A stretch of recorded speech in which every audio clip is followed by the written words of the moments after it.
নমস্কাৰ শিক্ষা হেতু সম্পৰ্কে এক গুৰুত্বপূৰ্ণ নিৰ্দেশনা অসম চৰকাৰৰ সেক্ৰেটাৰী শ্ৰী নাৰায়ণ কোঁৱৰ ছাৰৰ ফালৰ পৰা প্ৰতিখন জিলাৰে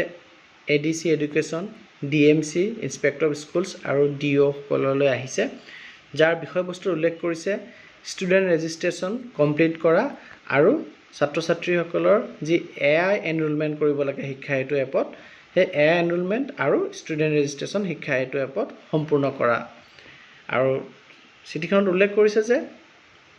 it is seen that the students registration are still going on in Shiksha Setu portal even after 2 months of academic year due to which it becomes difficult to ascertain in distribution of benefits like free textbook etc. যে দেখা পোৱা গৈছে যে শিক্ষা হেতু পৰ্টেলত ছাত্ৰ ছাত্ৰীসকলৰ পঞ্জীয়ন কৰা কামটো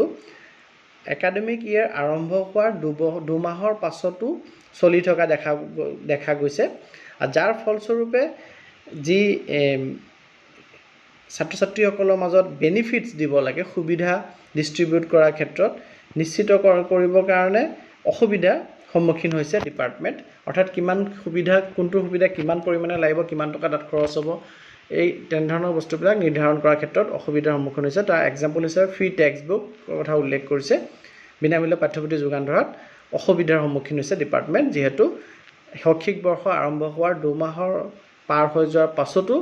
এতিয়ালৈকে ছাত্ৰ ছাত্ৰীসকলৰ পঞ্জীয়ন শিক্ষা হেতু এপত চলি আছে সেই গতিকে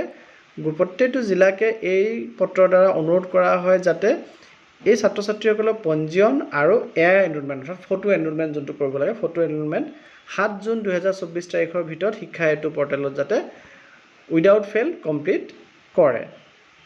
It is to be mentioned that the option of registration of new students will be deactivated after the closing date. আৰু ইম্পৰ্টেণ্ট কথাটো হ'ল যে 7 জুন 2024 ৰ পাছত